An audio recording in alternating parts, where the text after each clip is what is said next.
Welcome to the Barnfish Express. I'm Captain Steve. Let's cast off and get into it. This is the companion to my top 5 lies of the State of the Union video, which you can find here. I said I was going to find 5 truths because not everything can be lies and bull honky, correct? Right? I mean, statistically, there has to be something in here that's true. And I'm going to find it. This video was harder to make since I didn't find anything that was just simply, quote, true in the sense of, say, 2 plus 2 equals 4, or it's only gay if tips touch. I played pretty loose and fast with what I was considering true, and I'll point out what I feel justified the quote true designation, and also what Trump over exaggerated to sound the bigliest bestest bigliest bestest. I don't know about you. I've kind of noticed he does tend to exaggerate to seem a little bit more fantastical than things really are. Anyways, so here we go. Let's start with number 5.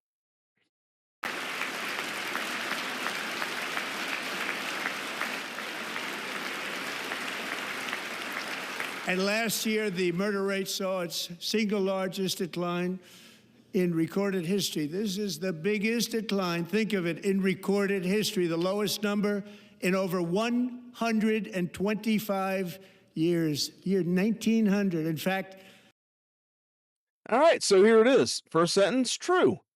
When the FBI releases its final numbers for 2025, there is expected to be a 20% drop in the murder rate, which will more than likely become the largest year over year drop ever recorded and the lowest in the last 65 years. There was a spike during the COVID pandemic to 6.7 deaths per 100,000. That dropped pretty steadily until 2025, which is expected to be 4.2 deaths per 100,000. No comments on how or why or any kind of trends, just that the statement was true. Except in typical Trump fashion, he embellishes to, quote, levels that nobody has seen before, making the second part of the statement false. Records are poor, missing, ill defined, etc., from 1900 to 1960. Also, 2 world wars, the Great Depression, mob violence, prohibition, etc., muddies the paper trail for those stats. Again, like I said, I am playing this a bit loose and fast. Number 4. inflation is plummeting, incomes are rising fast, the roaring economy is roaring like never before. All right. Remember, I said I was playing this loose and fast, right? Okay. To think inflation is plummeting is absurd on your part. But I'll call this one true if I'm a bit loose and consider him saying inflation is down, which it is. Inflation under Biden peaked around 9% in the middle of 2022 and has been dropping steadily since. When Trump took office in 2025, year over year inflation was 2.9%. Year over year for 2026 was 2.4%. It's interesting, actually, how this seems to be working out, though. Personally, my groceries and regular bills are up, but that seems to be negated by the cheap gasoline. And though job numbers keep getting revised down, but I'm reading that wages are up slightly more than the inflation rate. So, are companies trying to increase efficiency? Are they firing everyone that is absolutely unnecessary and paying the rest a little bit more to keep them around? I have no idea. I don't want to get too sidetracked. I'm just trying to focus on true statements for this particular video. Let me know your thoughts in the comments. Number 3. Gasoline, which reached a peak of over $6 a gallon in some states under my predecessor, it was quite honestly a disaster, is now below $2.30 a gallon in most states, and in some places, $1.99 a gallon. And Okay. This is harder than I thought it would be. I'm addressing this one on its own instead of leaving it technically a part of number 4 since I'm having trouble finding things I can consider true without turning into a Trump apologist. That being said, gasoline prices are down across the nation. I didn't find any of the numbers he was claiming, okay, but average national gasoline prices are down around 18 cents since Trump took office. It's $3.11 to $2.92. And come on, I mean, I'm not complaining. I don't think anybody's complaining. I drive a 35-year-old Bronco that might see 12 miles per gallon if I drive it like I'm a 90-year-old dude. Of course, how long will this last, right? With Trump bombing Iran, which is something that has creeped up while I was making this video, and shipping through the Strait of Hormuz?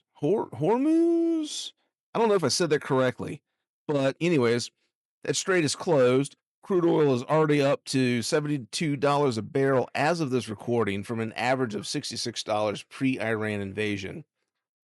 Um, I guess as the Trump Bible says, Trump giveth and Trump taketh away.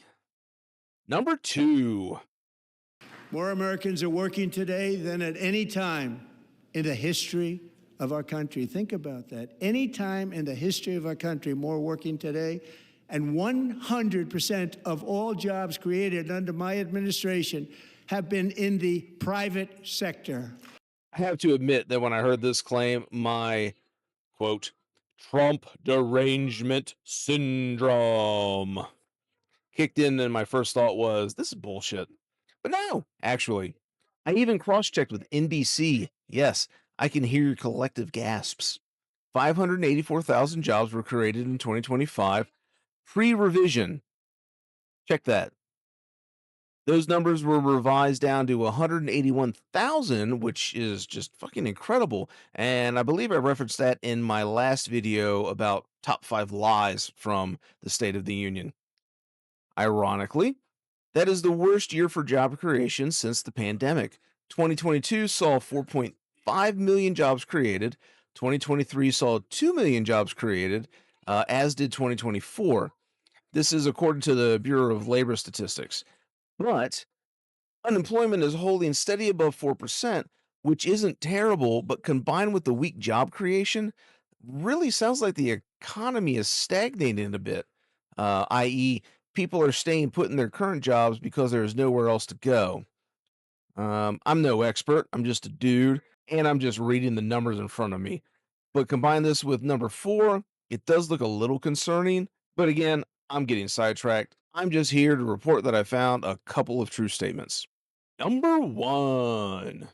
We cut a record number of job killing regulations, and in 1 year, we have lifted 2.4 million Americans, a record, off of food stamps.